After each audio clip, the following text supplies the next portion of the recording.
অন্নপূর্ণা যোজনার টাকা আপনি যদি এখনও পর্যন্ত না পেয়ে থাকেন তাহলে কিন্তু সরকার থেকে দারুণ একটি অপশান দিয়েছে ক্লেম করার। যদি আপনার ফর্মটি এখনও আন্ডার প্রসেস অথবা আন্ডার ইনকোয়ারি অথবা ফার্দার ভেরিফিকেশান এরকম স্ট্যাটাস শো করছে তাহলে কিন্তু আপনাকে ক্লেম করতেই হবে। কিভাবে সঠিক পদ্ধতিতে আপনি ক্লেম করবেন আজকের এই ভিডিওতে কিন্তু আপনাদেরকে দেখিয়ে দেবো।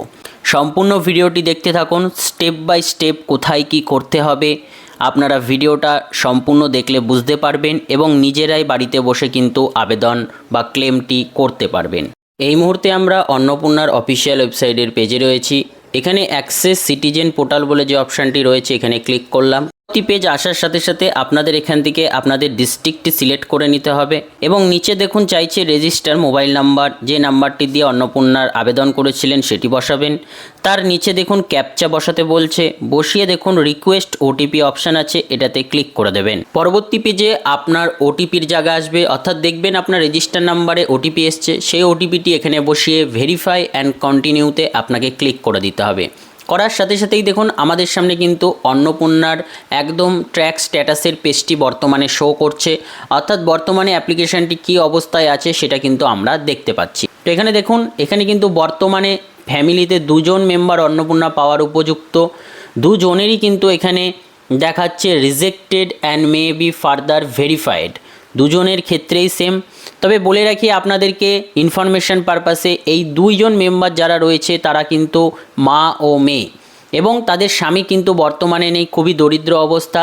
তৎসত্ত্বেও কিন্তু ইনাদের ফর্মটি রিজেক্ট গেছে এবং may be further verified option show করছে। আমাদের ফর্মেও কি rejected and may be further verified এরকমই দেখাচ্ছে। তাহলে ভিডিওটা কিন্তু আপনারা দেখতে থাকুন, কিভাবে আপনারা সঠিক পদ্ধতিতে ক্লেম করবেন আপনাদের দেখিয়ে দিচ্ছি। ক্লেম করার জন্য উপরের দিকে আসবো, উপরে দেখুন আসার সাথে সাথে অবজেকশন ক্লেম বলে অপশান রয়েছে, এটাতে ক্লিক করলাম। ক্লিক করার সাথে সাথে কিন্তু আপনাদের সামনে অবজেকশন অ্যান্ড ক্লেমের কিন্তু ঘর খুলে গেল। দেখুন objection against someone automatic select রয়েছে। তা এটার মানে কি? এটার মানে হলো আপনি কারোর বিরুদ্ধে অভিযোগ করতে চাইছেন, অর্থাৎ যিনি অন্নপূর্ণা পাওয়ার উপযুক্ত না হওয়া সত্ত্বেও কিন্তু অন্নপূর্ণা পাচ্ছে, সেক্ষেত্রে তার টোটাল ইনফরমেশান এখানে যা যা আছে সেটা দিয়ে কিন্তু আপনাদের সাবমিট করলে সরকারের কাছে ইনফরমেশান চলে যাবে। ক্লেম বাই অ্যাপ্লিকেন্ট এই অপশানটির মানে কি? এটির মানে হলো আপনি যিনি অ্যাপ্লিকেশান করেছেন তিনি কিন্তু অ্যাপ্লিকেন্ট, তার যদি কোনো রকম কিছু ভুল থাকে বা তার কোনো রকম সমস্যা থাকে যেগুলো এডিটের প্রয়োজন রয়েছে, অথবা সরকারের কাছে আপনার ফর্মটি রিজেক্ট চলে গেছে বা আন্ডার প্রসেসে পড়ে রয়েছে বা আন্ডার ইনকোয়ারি বা ফার্দার ভেরিফিকেশানে পড়ে রয়েছে, সেক্ষেত্রেও কিন্তু আপনি ক্লেমটি করতে পারেন। তা কিভাবে আপনারা ক্লেম করবেন? দেখুন ক্লেম বাই অ্যাপ্লিকেন্টে ক্লিক করবেন, তারপর একদম নিচের দিকে চলে আসবে। নিচের দিকে এলে ফ্যামিলি মেম্বার শো করবে, কতজন অন্নপূর্ণা পাওয়ার উপযুক্ত, এখানে কিন্তু তাদের নাম শো করবে। তো এখানে আসার পরে আপনাকে প্রথমে সিলেক্ট করে নিতে হবে যে আপনি কোন মেম্বারের জন্য এই অ্যাপ্লিকেশানটি ক্লেম করছেন। তাই অবশ্যই যদি আপনার দুজন মেম্বার বা তিনজন অর্থাৎ একজনের বেশি মেম্বার থাকে ক্লেম করার জন্য, সেক্ষেত্রে কিন্তু আপনাদের একজন একজন করে সিলেক্ট করতে হবে।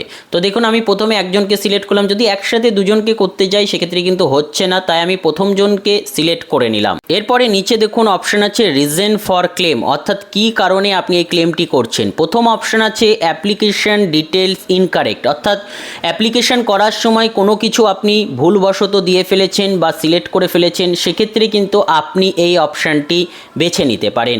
দ্বিতীয় অপশানে বলা হয়েছে wrongly mark as illegal or application rejected, অর্থাৎ কোনো কারণবশত কিছু আপনি ভুলবশত দিয়ে ফেলেছেন অথবা কিন্তু আপনার ফর্মটি রিজেক্ট গেছে, সেক্ষেত্রে দ্বিতীয় অপশানটি আপনাকে বেছে নিতে হবে। এরপর নিচে এলে রিমার্কসকে আপনাকে ডিটেলসে লিখতে হবে যে আপনি কী জন্য এই ক্লেমটি আবেদন করছেন। আমাদের ক্ষেত্রে যদি উদাহরণ হিসাবে বলি, এক্ষেত্রে কিন্তু ফ্যামিলিতে দুজন মা ও মেয়ে রয়েছে, স্বামী কিন্তু বহু পূর্বে মারা গেছে, খুবই কষ্টে ইনাদের কিন্তু জীবন নির্বাহ চলছে, তার সত্ত্বেও অন্নপূর্ণার ফর্মটি ইনাদের রিজেক্ট হয়ে গেছে, অর্থাৎ ইনারা 100% যত ডকুমেন্টস দিয়েছে সমস্ত কিছু সত্য হওয়া সত্ত্বেও কিন্তু ওনাদের ফর্মটি রিজেক্ট গেছে। তাই দ্বিতীয়বার সরকারের কাছে আবেদন করব যে তাদের ফর্মটি যেন ভালোভাবে ভেরিফাই করা হয় এবং তারা অন্নপূর্ণা পাওয়ার উপযুক্ত হওয়া সত্ত্বেও ফর্মটি রিজেক্ট করা হয়েছে সেটি যেন দেখা হয়ে থাকে। এইভাবে কিন্তু ডিটেলসে আপনাদেরকে আবেদনপত্র হিসেবে কিন্তু একটি আবেদন লিখে নিতে হবে। সম্পূর্ণ ইংরেজিতে লিখবেন, রিমার্কসে সেটি কিন্তু বসিয়ে দেবেন। আমরা কিন্তু ইতিমধ্যে বসিয়ে দিয়েছি, দেখতেই পাচ্ছেন খুব সুন্দরভাবে কিন্তু লিখে নিয়েছি। তো যেভাবে যার প্রবলেম রয়েছে তারা কিন্তু সেভাবেই সেই জিনিসটিকে হাইলাইট করবেন। এরপরে নিচে দেখুন সাবমিট অ্যান্ড ক্লেম বলে অপশান রয়েছে, জাস্ট এটাতে একবার ক্লিক করলেই সাথে সাথে আপনার ফর্মটি কিন্তু সাবমিট হয়ে যাবে। এইভাবে কিন্তু আমরা দ্বিতীয় জনেরও আবেদন করব, এবং যেহেতু একই ফ্যামিলির একই সাথে রিজেক্ট গেছে, এরপর দ্বিতীয় জনকে সিলেক্ট করলাম। ক্লেমের ঘরে কিন্তু আমরা দ্বিতীয় অপশানটি বেছে নিলাম, এবং রিমার্কসের ঘরে কিন্তু অলরেডি যেহেতু আমাদের রিমার্কস রেডি করা আছে সেটাকে কিন্তু আমরা পেস্ট করে দেবো।